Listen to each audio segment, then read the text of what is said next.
Bienvenue dans mon podcast. Je suis Aurélie et j'ai lancé Rencontrons le monde en juin 2020 pour vous faire découvrir ou redécouvrir l'Amérique latine à travers des francophones qui y vivent. Leur point commun, c'est d'avoir osé changer leur vie. N'hésitez pas à partager mon podcast autour de vous pour faire grandir notre communauté Rencontrons le monde. Dans cet épisode, nous retrouvons François. Il nous retracera l'histoire de Medellín. Nous apprendrons également dans ce podcast que François a vécu en Colombie lors de la période de Pablo Escobar. Notre invité nous parlera également de ses voyages autour du monde et de celui qui a changé le cours de sa vie.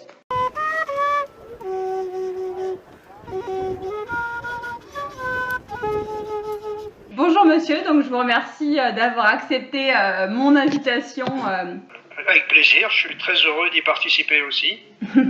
Alors, dans un premier temps, est-ce que vous pouvez commencer par vous présenter aux auditeurs, donc rapidement, donc prénom, âge si vous le souhaitez et parcours professionnel? Bien sûr. Oui, bonjour à tous, je suis François Le Goadec, j'ai 64 ans. Comme mon nom l'indique, je suis breton, né en Bretagne. J'ai quitté la Bretagne il y a pas mal de temps pour voyager dans le monde. Les Bretons bougent beaucoup. Parmi les voyages que j'ai effectués, un des plus importants, qui a quand même déclenché pas mal de choses et qui a changé ma vie, c'est mon arrivée en Colombie, puisque je suis venu il y a quelques temps, il y a presque 40 ans maintenant. D'accord. Je travaillais dans les télécoms et ma société avait signé un contrat de fourniture d'équipement à un opérateur ici de la région de Medellín. Ce qui m'a permis de venir en septembre 1981 pour travailler et vivre dans cette ville. Donc vous êtes arrivé en 1981 directement à Medellín. Oui, j'avais fait des missions avant, j'étais allé en Tunisie avant. Alors bon, la Tunisie c'est plus près de la France et puis la Colombie, on connaissait pas trop, on n'avait pas trop d'informations. Oui, c'est maintenant on en parle partout. À l'époque, on en parlait même ni en bien ni en mal. C'était pas très connu. J'ai toujours été intéressé par l'Amérique latine. J'ai appris l'espagnol tout jeune. D'accord. Et puis une attirance pour les civilisations précolombiennes, aussi bien du Pérou que du Mexique et puis d'Amérique centrale. Donc c'était l'occasion de voyager et puis de se cultiver en même temps. D'accord, donc vous êtes venu en 1981 donc à Medellín, mais c'était pour le travail et on va apprendre donc par la suite que vous avez décidé de revenir vous installer donc directement dans la région de Medellín. Oui, j'y suis revenu il y a 4 ans. Mes missions en Colombie ont duré de 1981 à 1993 à peu près, avec quelques petites interruptions. Mais pendant cette période, je suis resté en Colombie, principalement en Antioquia. Antioquia, c'est la province dont Medellín est la capitale. D'accord. Et ensuite, dans les années 90, je suis allé vivre à Bogota. Là, c'était toujours la même société, mais ma société avait signé un contrat avec un autre fournisseur de lignes téléphoniques qui s'appelait Télécom, qui a disparu depuis, mais dans les années 90, c'était le grand boom. La France était assez bien représentée en télécom. On a toujours été pionnier et précurseur sur pas mal de technologies. Malheureusement, il n'y a plus de télécommunications en France, tout a été vendu, c'est un autre problème, mais jusqu'aux années 80-90, on était encore très performant en France dans les télécoms. Et est-ce que vous pouvez un peu parler de votre parcours de 1990 jusqu'à maintenant ? Bon, on rentrera dans les détails dans la deuxième partie, mais voilà, en fait, dans les grandes lignes, vous avez fait plusieurs allers-retours donc entre la France et la Colombie. Oui, de 80 à 93 environ, j'ai travaillé dans pas mal de régions. C'était des contrats différents. Je bougeais beaucoup. J'ai travaillé à peu près pour les 2/3 de la Colombie, très bien le pays. D'accord. Et le tiers que je connaissais pas pour le travail, je l'ai connu pour le tourisme et les loisirs. Ah, vous avez eu le temps de bien connaître toute la Colombie alors. Mais du coup, vous avez travaillé donc dans les télécoms jusqu'en 1993. En Colombie, oui. D'accord. Et après 1993, qu'est-ce que vous avez décidé de faire? Alors j'ai continué de voyager, je suis parti vivre un peu partout, je suis parti vivre au Moyen-Orient, j'ai travaillé longtemps en Égypte, j'ai travaillé en Arabie Saoudite, j'ai travaillé dans beaucoup de pays, j'ai travaillé en Grèce aussi. D'accord. Oui, vous avez vu beaucoup de pays, effectivement. Jusqu'aux années 2000. Les années 2000, je vivais aux Philippines et un peu avant, j'étais en Indonésie. J'ai vu de l'Amérique, l'Afrique, le Moyen-Orient et l'Asie. Et l'Europe, bien sûr. Mais justement, parce que vous avez quand même décidé de poser vos valises à Médéine. Pourquoi ce choix? Alors, Médéine, c'était un choix qui dépendait pas de moi en fait. Hein. C'était le choix de vouloir partir vivre à l'étranger, surtout qui a déterminé le fait de voyager. Médéine, parce que ma société avait des contrats.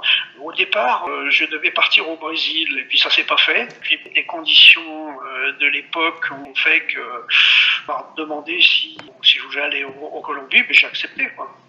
Comme je l'ai dit auparavant, ça m'intéressait, le pays m'intéressait beaucoup. Je m'y suis marié.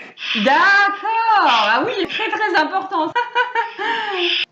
Effectivement, ça a un petit peu été l'élément déclencheur, si je peux dire ça comme ça. Complètement, puisque la vie sentimentale influe sur la vie professionnelle et vice-versa. D'ailleurs, ça marche dans les deux sens. Hein. Tout à fait. Mais vous êtes arrivé en 1981 à Médéine, mais est-ce que justement ce pays, il répond toujours à vos attentes, ou est-ce qu'il y a quelque chose qui a évolué et dont vous êtes déçu, ou au contraire quelque chose que vous appréciez encore plus? Alors, en 40 ans, vous imaginez bien que beaucoup de choses ont J'imagine bien, justement. C'est là où je voulais en venir.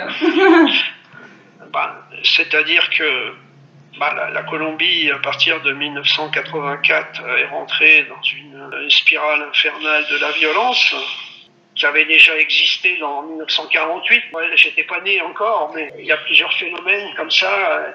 La mafia a commencé à prendre beaucoup d'ampleur ici. En 1984, il y a un ministre de la Justice qui s'appelait Rodrigo Lara Bonilla qui a été assassiné. Et là, ça a déclenché vraiment les hostilités. Donc, le gouvernement de l'époque n'a pas voulu céder au chantage. Celui qui a été assassiné a voulu mener une guerre contre le cartel de Medellín. C'était pas Pablo Escobar à l'époque.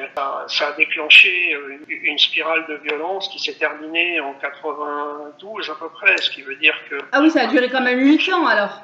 Oui, puis c'est pas fini en fait. Hein. Oui.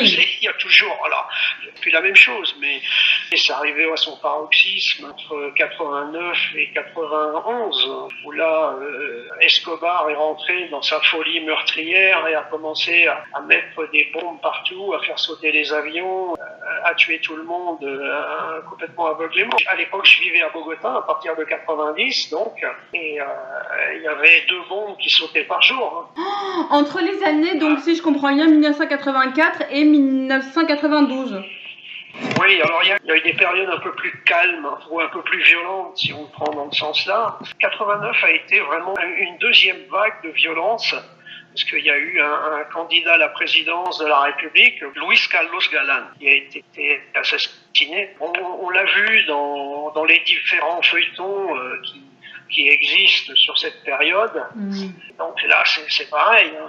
Alors, les journalistes qui se sont fait abattre parce que ils dénonçaient ce climat, la place prépondérante qu'avait Escobar dans la vie politique et économique. Hein. Il a été élu député quand même. Il siégeait à l'Assemblée.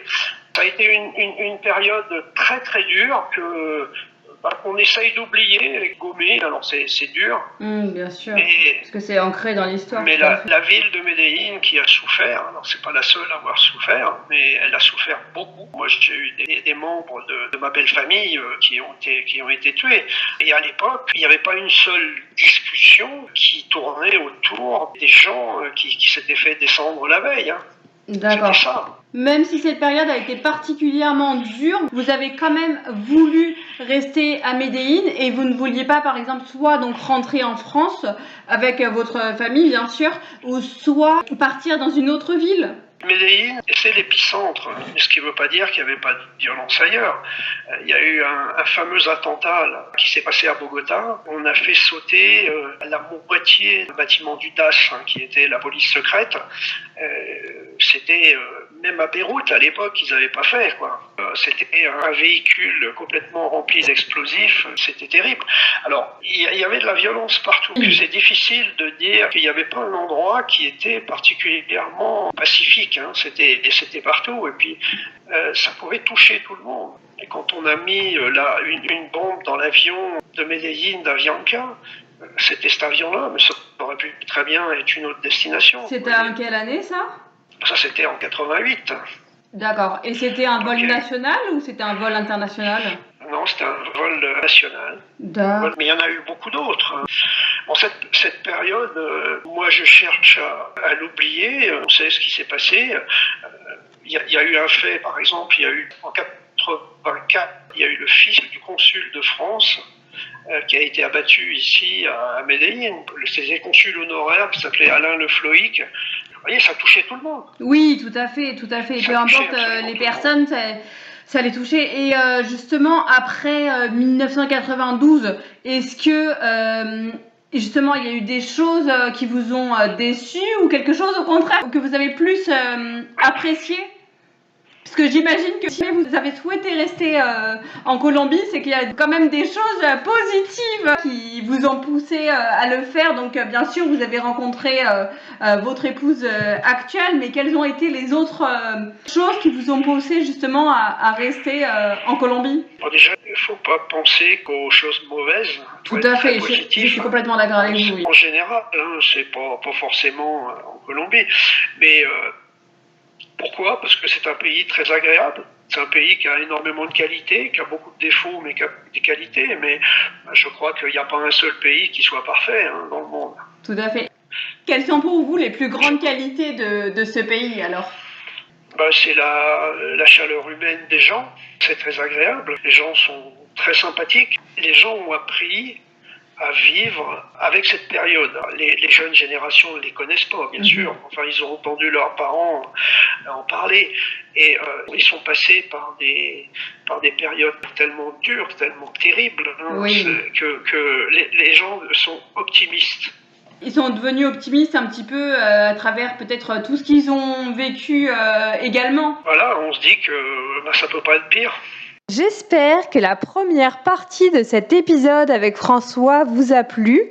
Vous pouvez dès à présent nous faire une petite dédicace en story en nous mentionnant le café Chiapa et Rencontrons le monde.